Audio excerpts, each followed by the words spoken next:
Si sientes un murmullo muy cerca de ti, hay un ángel llegando para recibir todas tus oraciones y llevarlas al cielo. Así, abre el corazón y comienza a alabar el gozo del cielo, todo sobre el altar. Hay un ángel llegando, hay bendición en sus manos. Hay ángeles volando en este lugar, en medio del pueblo y junto al altar, subiendo y bajando en todas las direcciones. No sé si la iglesia subió o si el cielo bajó, si sé que está lleno de ángeles de Dios, porque el mismo Dios está aquí.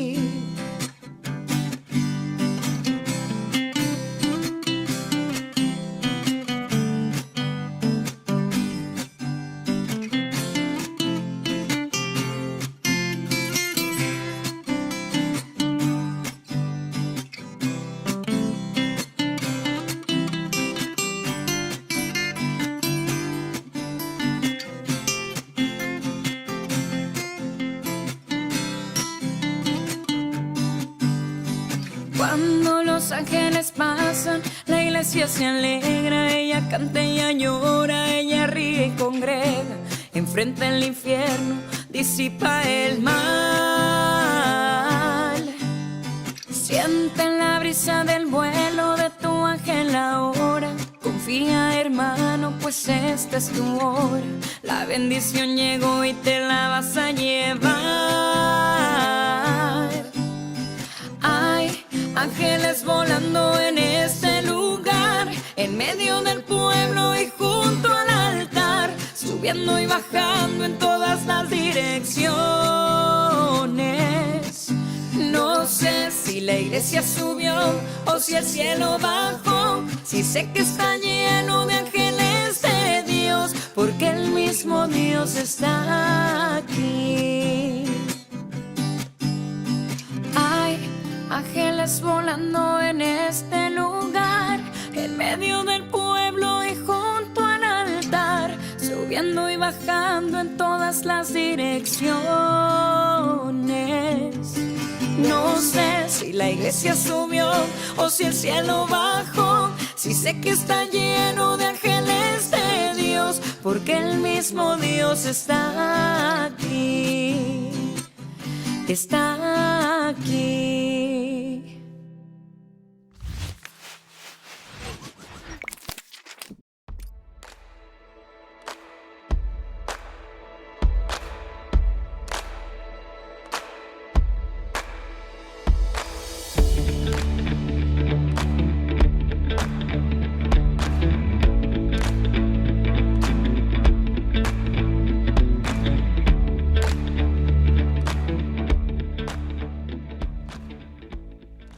Amados, es un placer volver a encontrarnos en un nuevo estudio de la palabra del Señor. Sin duda, este estudio será de gran bendición para cada uno de nosotros. Así es que les invito a que podamos estar reflexionando y mirando lo que la palabra del Señor tiene para nosotros. Les invito a pensar y reflexionar en eso.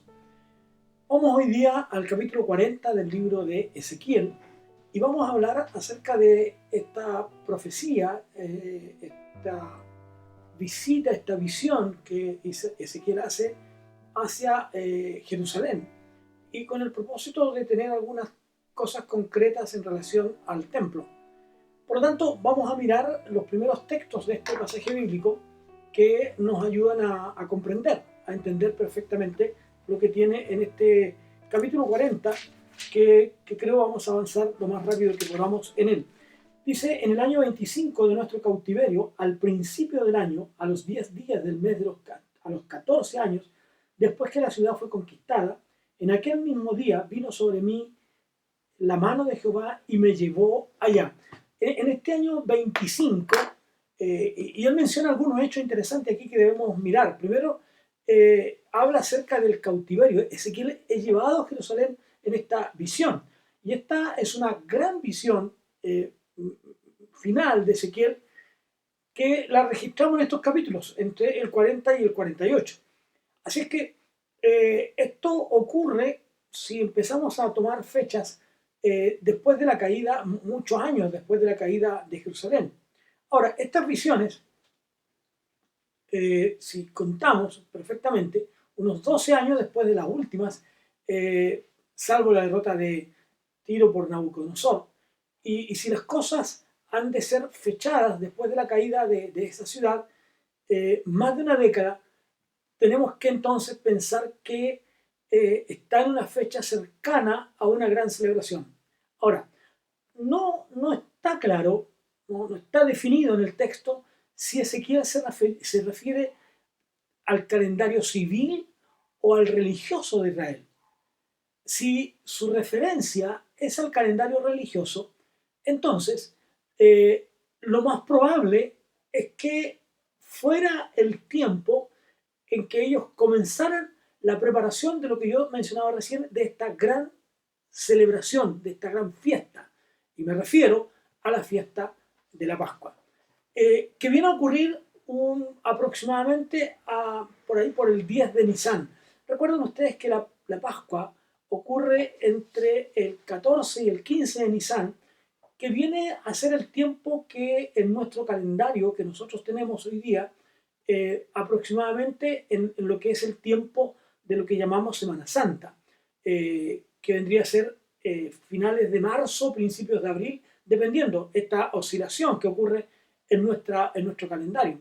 Por lo tanto, ya sea que realmente ellos estuvieran o no observando la Pascua en el exilio, seguramente estarían reflexionando, pensando, contemplando que la redención, el rescate de Israel fuera desde Egipto. Entonces, esta visión viene a ser un estímulo para que el propósito de Dios para esta nación mesiánica que habría de venir más tarde se hiciera una realidad. Entonces él dice, vino a mí la mano de Jehová. ¿Qué es lo que quiere decir con esto Ezequiel? Ezequiel lo que quiere certificar, lo que quiere dejar en claro es que su visión, su fuente de la visión, viene directamente desde Dios. Y que por lo tanto es Dios la fuente de la minucia de esta profecía, del detalle de lo que ocurre de esta profecía. Entonces dice, en visiones de Dios me llevó a la tierra de Israel y me puso en un monte muy alto. No nos dice el nombre del monte, pero debe haber sido uno de los montes cercanos a Jerusalén, puesto que él puede ver la ciudad desde allí. Si uno pudiera tomar el capítulo 8, por ejemplo, 8 al 11, capítulos 8 al 11 de Ezequiel, allí encontramos la oportunidad en que él tuvo una visión, y en esa visión que él tuvo en aquella oportunidad era una referencia al templo profanado por el pueblo de Dios y cómo la gloria de Dios se apartaba del templo, abandonaba el templo. Lo que Ezequiel aprecia en eso entonces era una realidad y que fue presentado de manera tal que él pudiera comprenderla como un gran drama, como una gran dramatización, ¿no? Pero que describe de una manera real los pecados de esta profanación y la salida de la gloria de Dios desde el templo. Entonces, estas eran visiones de Dios, pero que describen para ellos cosas reales. Ezequiel fue en una visión, sin embargo, va a una tierra real, a un lugar real. Esto es como si nosotros fuéramos trasladados desde por un avión, por un helicóptero, por ejemplo, y dejado en un lugar determinado, y allí pudiéramos tener la oportunidad de ver, trasladados en esta visión. Yo siempre digo que esta es como la certeza de cuándo es una visión y cuándo es un sueño. A veces en los sueños nosotros no recordamos todo, recordamos trozos que tratamos de armar como un rompecabezas, ¿no? Como un mosaico, y tratamos de armarlo con las piezas que tenemos. Pero cuando hablamos de una visión, hablamos de hechos que son muy claros en nuestra mente y en nuestra visión, en lo que estamos viendo. Entonces, el lugar generalmente preferido donde Ezequiel pasaba, ¿no es cierto?, puede ser el lugar donde él estaba, y que por lo tanto nos lleva a pensar en un monte que es muy alto y que aunque no se menciona el monte, algunos creen que este monte sería el monte Moriah, este monte sobre el cual Salomón construyó después, más tarde, el templo. Ahora, la visión que ocurre en los siguientes textos dice, realmente era algo parecido a una ciudad. Era grande, estaba rodeada por grandes muros, una ciudad antigua. Eso es lo que él dice, así le pareció, ¿no? Así le pareció. Una ciudad, una gran ciudad, y con aquel templo, ¿no es cierto?, que había muchos atrios, con murallas, con puertas, con todo lo que había que haber allí. Entonces, luego él dice, allí me llevó el espíritu en esta visión. Y aquí dice un varón cuyo aspecto era como de bronce y tenía un cordel de lino en su mano y una caña de medir, y él estaba a la puerta. Mientras Dios llevaba en el espíritu a Ezequiel a Jerusalén, también coloca para él un guía, ¿no? Un guía que podríamos deducir sin temor mucho a equivocarnos, que era un ser angelical, por su aspecto radiante, ¿no? Y que, aunque no lo dice el texto, algunos se atreven a pensar y a considerar que es una referencia al ángel del Señor. Y que como algo muy brillante, como un latón, como algo bien pulido, que otorga brillo, que refleja de manera muy fuerte los rayos de luz, ¿no? Así es que esto es lo que había alrededor de su cabeza. Era un ángel, ¿no? Era una aparición, para algunos incluso una aparición del Señor mismo. Pero aquí viene lo particular de esto, que este ángel tenía en su mano una caña de medir. Y él tiene dos instrumentos. Uno que es una especie de hilo y el otro era una caña sólida, ¿no? Y él estaba esperando que Ezequiel llegara. El hombre, este ser radiante, ¿no? Le explica a Ezequiel que se concentre, que ponga atención en sus sentidos, que se concentre mucho porque va a tener que tomar con claridad lo que va a ver. Si, como algunos piensan, la descripción del templo fuera meramente espiritual o simbólica, no sería, según muchos, necesario anotar tanto detalle, con tanto cuidado, con tanta precaución. Por lo tanto, él tiene que tener una concentración exclusiva para que este guía, para que este ángel pueda mostrarle y él pueda retenerlo en su mente, ¿no? Porque Ezequiel no va ahí simplemente como una persona más, sino que y este ángel no es simplemente un guía que va a un lugar, sino que va guiándolo, y Ezequiel va no como un turista que necesita un guía, sino que él va como mediador. Y él dice lo siguiente: cuenta todo lo que ves a la casa de Israel. Es decir, esta visión era principalmente hacia la casa del pueblo de Dios. Era más importante, relevante en ese momento para ellos como parte de esta futura restauración prometida por Dios, que ocurrirá muchos años más tarde cuando nosotros nos presentemos a la presencia del Señor.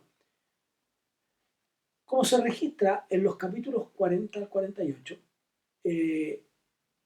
Ezequiel ha sido eh, considerado con mucha dificultad, eh, incluso causando división para los intérpretes bíblicos en cuanto a esto.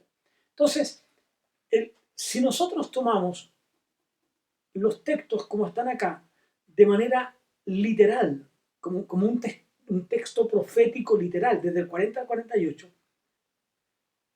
entonces tendríamos que decir que la descripción de este templo sería el templo que esperaba y que fuera construido por los exiliados que regresaban a la tierra prometida. Uno de estos intérpretes, por ejemplo, Adam Clarke, creía que Ezequiel simplemente entregó el plano del templo de Salomón de memoria y lo puso allí como un estímulo para los exiliados, es decir, ustedes son capaces de construir esto y serían restaurados y el templo sería por tanto reconstruido, si lo tomamos de manera profética literal. Ahora, si estos capítulos 40 al 48 los tomamos como un texto simbólico, diríamos entonces que el texto podría simbolizar a la iglesia cristiana. Uno de los comentaristas, Smith, describe esto de la siguiente manera. Dice que el mejor enfoque es ver estos capítulos como ilustrativo de las verdades espirituales. Los puntos principales, dice Smith, así simbolizados en estos capítulos son los siguientes. Dios proveería para su pueblo de un templo, un sacerdocio y un sistema de adoración relacionado, pero diferente al que habían conocido. Es decir, habría una restauración en lo que dice Smith, ¿no? Un pueblo unido, incluidos los gentiles ahora, ya un pueblo que se reúne, dice Smith, no solo como el pueblo de Israel solo, sino que ahora se junta y se unen los gentiles y que por lo tanto logra esta visión alcanzar a esta dimensión cristiana espiritual. ¿Ya? Así que si lo miramos desde esa perspectiva como algo simbólico. Si lo miramos desde una perspectiva más de dispensionalista, diríamos que nos describe algunos hechos, algunos rasgos de un tiempo que vendría, ¿no? Que por lo tanto pertenece tanto a la edad eterna, que menciona Apocalipsis capítulo 21, sino más bien al periodo de un reinado literal, lo toman algunos, ¿ya? Podría ser aquello, pero también podría tomarse como una visión apocalíptica, donde se presentan imágenes simbólicas, imágenes espectaculares de una era venidera y que de alguna manera los conecta con ese mundo pagano de aquel tiempo. Visto así entonces, estos capítulos 40 al 48 reemplazarían las profecías convencionales, diríamos naturales, de los capítulos 33 en adelante. Ahora, si nosotros miramos todo esto entonces, diríamos algunas cosas. Cada uno de nosotros deberíamos tomar una posición, una propuesta. ¿Cuál sería la interpretación más cercana a lo que nosotros creeríamos? Entonces, debemos decidir si esta es más bien una profecía literal o más bien una profecía con un enfoque más cristiano, figurativo, espiritual, aunque tendríamos que decir algunas cosas en favor de uno y del otro. Algunos se atreven a pensar que esto es más literal. El templo es real, pero es real, pero que debe cumplirse en un tiempo posterior. Ahora, el problema con lo literal, el templo reconstruido en los días de Edras, en los días de Edras y Zorobabel incluso, no corresponde a esta descripción. Ni siquiera corresponde al templo de Herodes. Entonces, no debería de esa manera tomarse literal. Ahora, si lo tomáramos solo desde el enfoque de lo simbólico espiritual, este registro, ¿no?, apunta más bien a algo más real que espiritualista o espiritualizado. Claro, el, el ser radiante, este ángel, no le dijo tantas cosas a Ezequiel. Probablemente solo mencionó las medidas. No, no dio una explicación, ¿no?, en detalle de estas medidas. No hay un detalle, ¿no? Por lo tanto, uno podría inclinarse hacia un mensaje más bien metafórico, ¿no? Entonces, esta visión que favorece, y que la toman como favorecida a los padres de la iglesia y incluso los reformadores, es decir, que es visionaria y profética, pero real. Los padres de la iglesia ven en los capítulos a Cristo, ven la función espiritual de la iglesia en el tiempo de la era cristiana, y que por lo tanto no tendrían gran significado para Ezequiel ni para sus contemporáneos. Entonces, hay aquí una gran dificultad al tratar de entender todo esto. Por otro lado, en lo relacionado a lo apocalíptico, el gran problema aquí es que el texto mismo carece, no tiene aspectos que son generalmente naturales y propios de la literatura apocalíptica. Y eso lo hace entonces débil, ¿no? Entonces, y claro, tratar de relacionarlo al templo con varios aspectos, con esto debe entenderse como algunos hechos cumplidos, ¿no? Así es que quizás si la objeción más clara y común es que, dado que Jesús, el hecho de que Jesús es el sacrificio perfecto y final de la redención, de la salvación, ¿no?, en sí, no podríamos pensar que Dios mismo esté estableciendo otro tipo de sacrificio. Porque no podríamos pensar que el sistema de sacrificio anterior del pacto pudiera ser restaurado por los creyentes como la base para su acercamiento a Dios. ¿Por qué?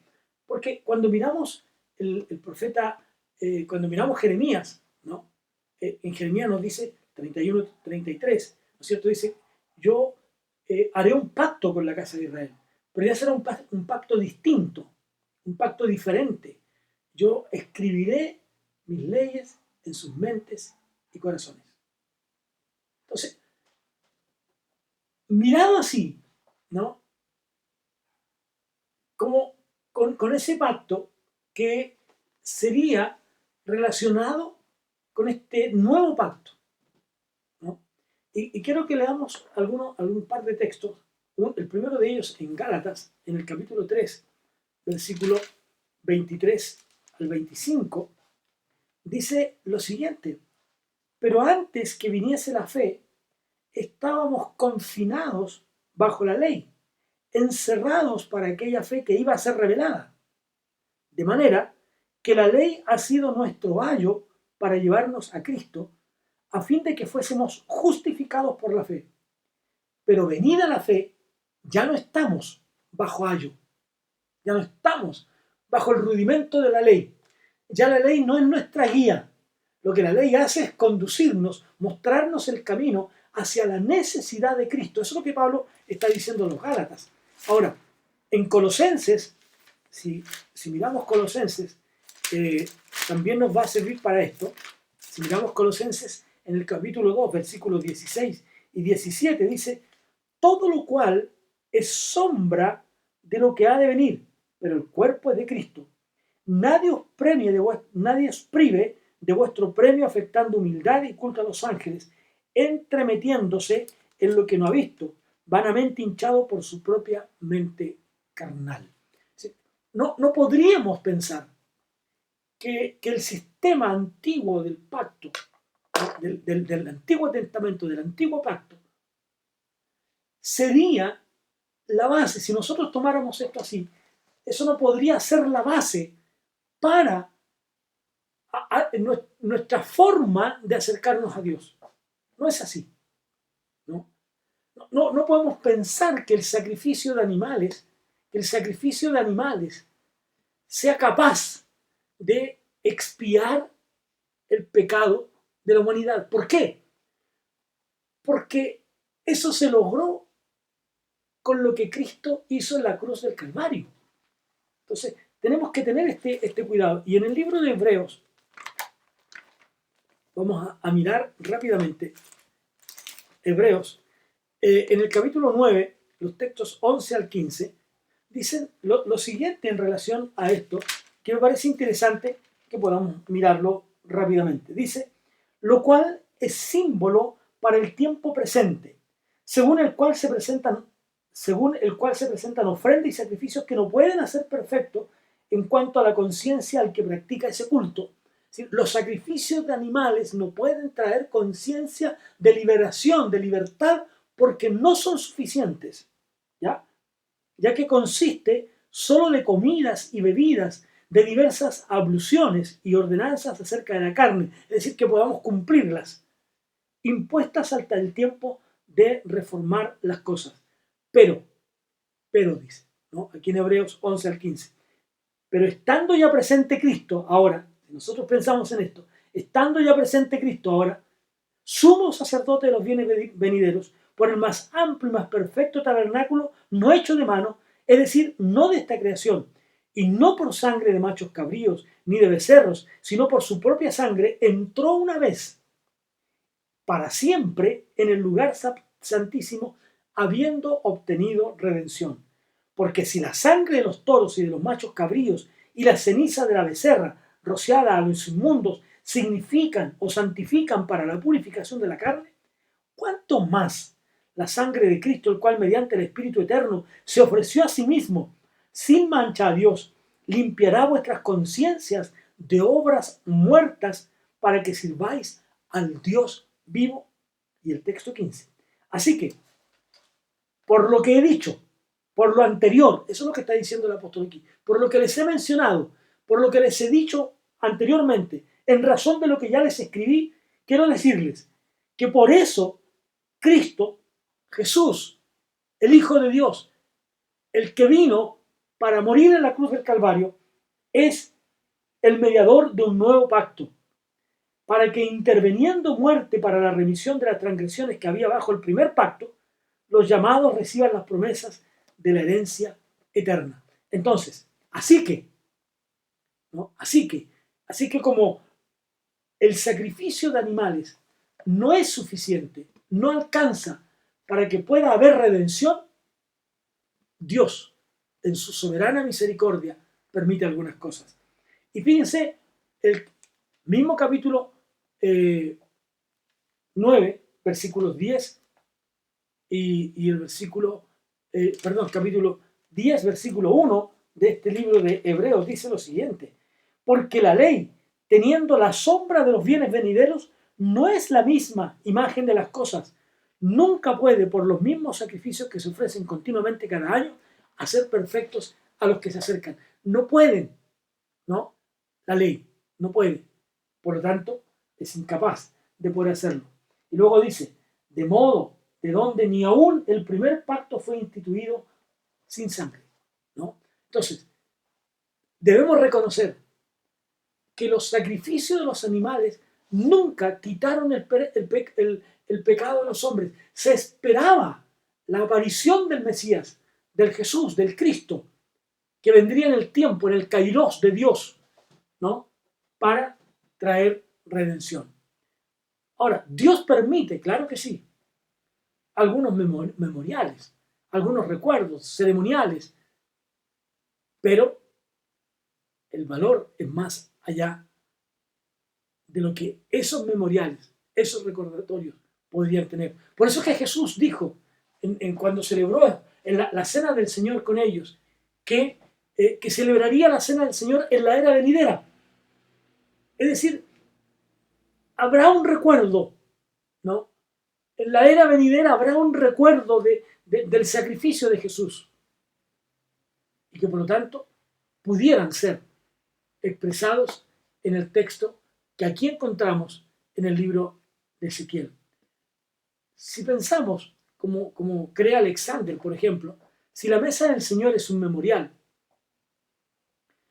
y estos sacrificios que menciona Ezequiel son también memoriales, no tendrían estos que estar en conflictos entre ellos, sino que podrían y deben existir juntos. ¿En qué sentido?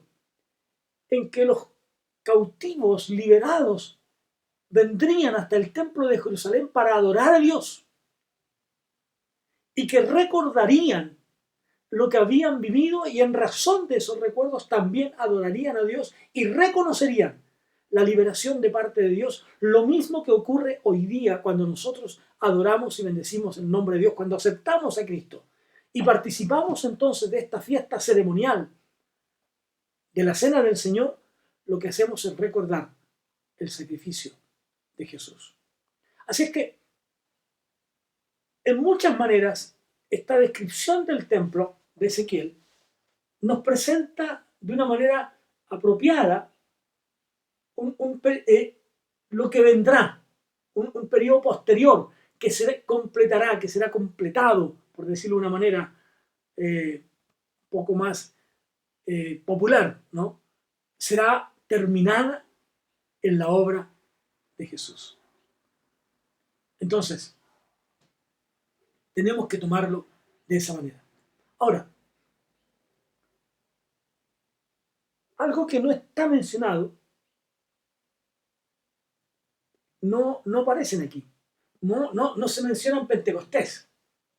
Hay otras fiestas, como la Pascua, como la fiesta de los panes sin levadura, los tabernáculos, las primicias. Pero no aparece mencionado el Pentecostés. ¿Y por qué no? Porque se cumplió el Pentecostés con la iglesia. Porque el velo del templo ya no es necesario. Porque no es necesario tampoco el arca del pacto. Porque la obra de Jesús en la cruz cumplió, tomó el lugar, se expuso la expiación y la propiciación, el derramamiento de la sangre por los pecadores. No se menciona tampoco un sumo sacerdote. ¿Por qué? Porque Jesús es el sumo sacerdote. Tenemos un gran sumo sacerdote, dice el libro de Hebreos. No aparece el nombre de un rey, porque Jesús es el Rey de Reyes. No se mencionan ni el oro ni la plata.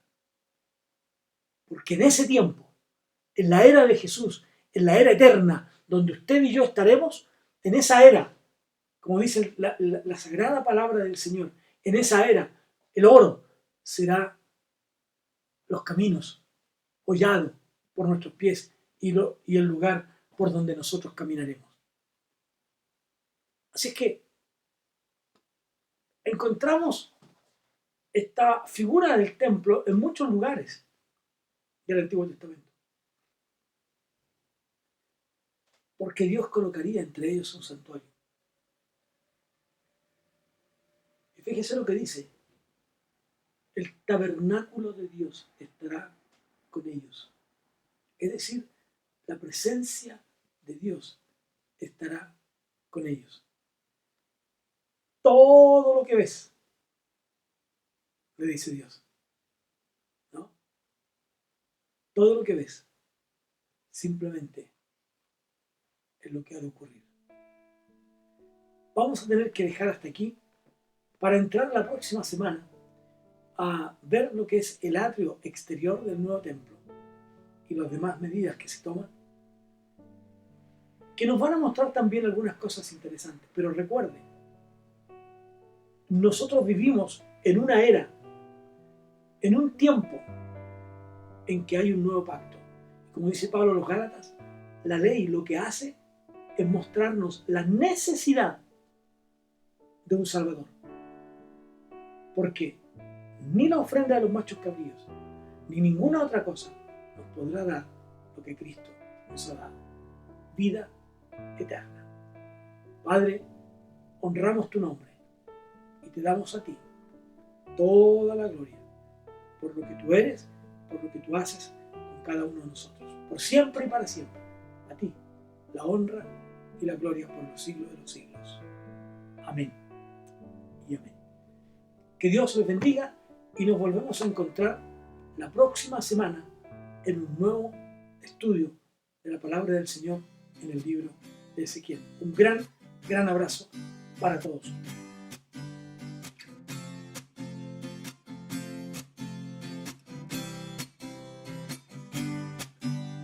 Si sientes un murmullo muy cerca de ti, hay un ángel llegando para recibir todas tus oraciones y llevarlas al cielo. Así, abre el corazón y comienza a alabar el gozo del cielo, todo sobre el altar. Hay un ángel llegando, hay bendición en sus manos. Hay ángeles volando en este lugar, en medio del pueblo y junto al altar, subiendo y bajando en todas las direcciones. No sé si la iglesia subió o si el cielo bajó, si sé que está lleno de ángeles de Dios, porque el mismo Dios está aquí.